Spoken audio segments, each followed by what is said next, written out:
Women's को किस तरह से एम्पावर कर सकते हैं? फिकी फ्लो इंडिया या फिकी फ्लो साउथ ईस्ट एशिया का लार्जेस्ट और सबसे पुराना चेंबर ऑफ कॉमर्स है। हमारा हेड क्वार्टर्स दिल्ली में है। हम लोग के 21 चैप्टर्स है पैन इंडिया।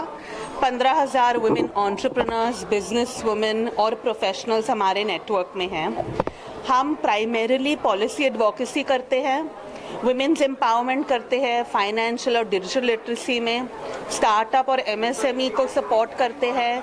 वुमेन्स को हम लोग लेके आते हैं मेन स्ट्रीम में। भले आप घर से जो भी आपका शायद पापड़ बना रहे हैं, शायद आप पिकल बना रहे हैं, हम उसको एक प्लेटफॉर्म देते हैं, मार्केट लिंकेज देते हैं और हर महिला को अपना जो ड्रीम है उसको साकार करने में फिकी फ्लो का हाथ है। कितने साल हो गए आपके ऑर्गेनाइजेशन को और कितनी महिलाएं, कितनी ऑर्गेनाइजेशन इस फिकी में जुड़ी हुई हैं? मुंबई चैप्टर के तो ये तो 23 साल है एंड मैं यंगेस्ट चेयरपर्सन हूँ यहाँ पे।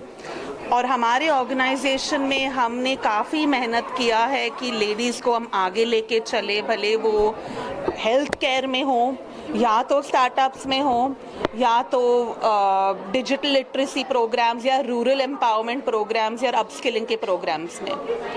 कई बार देखा जाता है कि पे स्केल को लेकर कई महिलाओं की शिकायत होती है जब वो जॉब करते हैं। बिजनेस में ये मतलब ऐसा भेदभाव ना हो, इसीलिए फिकी कैसे काम करती है? इस साल मैंने जो इनिशिएटिव लिया है कि हम गवर्नमेंट को हम एक पॉलिसी रिकमेंडेशन देंगे काफ़ी सेक्टर्स में। एक है हेल्थ केयर में, दूसरा है inclusivity for deaf and mute जनों के लिए, और वहाँ पे भी हमारे एफर्ट्स है कि हम जेंडर पैरिटी के अलावा हम इंक्लूसिविटी को भी देखें।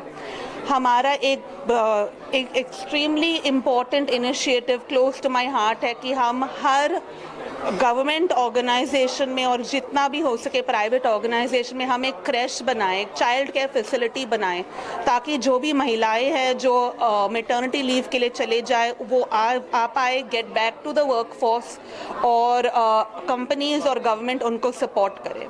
मैम फिकी में कितनी महिलाएं जुड़ी हुई हैं और कितनी संस्थाएं? 15,000 मेंबर्स है पैन इंडिया, 21 चैप्टर्स है हमारे यहाँ पे, और मुंबई चैप्टर के तो 450 मेंबर्स हैं। मैम आपका नाम और पद बताइए। मेरा नाम पूजा आरंबन तिवारी है और मैं चेयरपर्सन फिकी फ्लो मुंबई की हूँ। Thank you. थोड़ा पूरे है मैडम, थोड़ा पूरे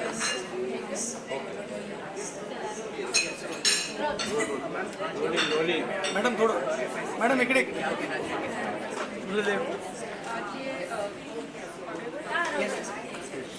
आज पहली बार मैं फिकी के प्रोग्राम में आई हूँ, फिकी मुंबई के प्रोग्राम में आज आई हूँ। बहुत अच्छा लगा मुझे यहाँ के, क्योंकि सबसे बड़ी और सबसे अच्छी बात यहाँ पे सभी वुमेन एम्पावरमेंट के बारे में बात की गई है और सभी हमारे महिला शक्ति यहाँ पे मुझे देखने मिली और काफ़ी अच्छा है कि आज हमारे सभी महिलाएँ वुमेन एम्पावरमेंट के लिए और खास करके रूरल डेवलपमेंट के लिए यहाँ पे डिस्कशन, पैनल डिस्कशन होने जा रहा है, जो कि अच्छी बात है। क्योंकि हम चाहते हैं कि अगर देश को हमें विकसित बनाना है तो महिलाओं को भी इक्वलिटी के साथ लेके हमें बिजनेस में भी या हमारे स्टार्टअप में भी हमें साथ में लेके चलना पड़ेगा। I think so this is a very perfect perfect stage to for women for rural area. अगर पिछली तरफ देखा जाए तो मैडम सामने देख के बोलिए, आप उसे किस तरीके से देखते हैं? क्योंकि बहुत बड़ा अटैक था, टेररिस्ट अटैक था, उसमें टूरिस्ट को खासकर टारगेट किया था। हमारे देश में से ये सब वर्ल्ड से भी ये घटना की गई है क्योंकि कश्मीर एक भारत का अहम हिस्सा है और आप देख सकते हैं कि 370 घटने के बाद कश्मीर के लोगों ने एक नई क्रांति कश्मीर में देखी है और भारत सरकार भी यही चाहती थी कि कश्मीर हमारा अहम हिस्सा है तो कश्मीर के लोगों को भी डेवलपमेंट का पूरा अधिकार मिलना चाहिए, वहाँ से भी प्रोग्रेस हमें आगे लेके जाने मतलब बाकी के राज्यों के साथ मिलके। और कश्मीर में पिछले 2-3 साल से टूरिज्म काफ़ी अच्छा बढ़ा है, सेंट्रल गवर्नमेंट के माध्यम से काफ़ी योजनाएं वहाँ के लोगों तक पहुँचेगी। लेकिन जो घटना घटी है वो मतलब अतिशय निंदा करने जैसी है और भारत सरकार इसके बारे में एक्शन डेफिनेटली लेगी। इस तरह से आदरणीय प्रधानमंत्री जी ने कहा है, हमारे होम मिनिस्टर ने कहा है, तो इसके ऊपर एक्शन लेगी। ऑलरेडी अगर देखा जा रहा है तो एक जो डिप्लोमेटिक पॉलिटिक्स है वो शुरू हो गया है। इंडस की वाटर ट्रीटी रोक दी गई है, भारत का डिसीजन था। वहीं दूसरी तरफ अगर 48 घंटे में जितने पाकिस्तान इंडिया में रह रहे हैं उन्हें फिर से भेजने का अल्टीमेटम दे दिया है। किस तरीके से देखते हैं से ये डिसीजन लेना ज़रूरी है, क्योंकि टेररिज्म को ज़्यादा हम बढ़ावा नहीं दे सकते। और पहले की ये बात भारत की तरफ से कही गई है कि टेररिस्ट को हम आगे नहीं बढ़ने देंगे, इसलिए ये स्टेप लेना भारत के लिए ज़रूरी था। और मुझे लगता है भारत सरकार की तरफ से ये जो भी कदम उठाए गए वो देश हित में। सर, विपक्ष इस बात का सवाल उठा रहा है कि सुरक्षा में चूक जो है वो उन्होंने कबूल की है। इस बात को लेकर विपक्ष ने सवाल उठाया, आम जनता भी अब इस बात को देखो, मैं यही कहना चाहूँगी कि ये इशू अभी पॉलिटिक्स करने का नहीं है। हम सभी पॉलिटिकल पार्टी को भी साथ में आके सरकार के समर्थन में खड़ा रहना ज़रूरी है, क्योंकि ये जो मुद्दा है हमारे देश के जनता के साथ जुड़ा हुआ है।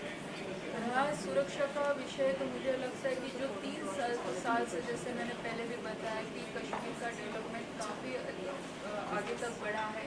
और सिक्योरिटी के बारे में भी भारत सरकार ने हमेशा से हमारे जितने भी बॉर्डर्स है या कश्मीर है उसे प्रोटेक्ट करने के लिए हमेशा से कोशिश की और आगे भी सरकार करती है। सर, शरद पवार ये कह रहे हैं कि ऐसा पहली बार सुना है कि धर्म को लेकर जो है पूछा गया और इसके बाद गोलीबारी की गई है।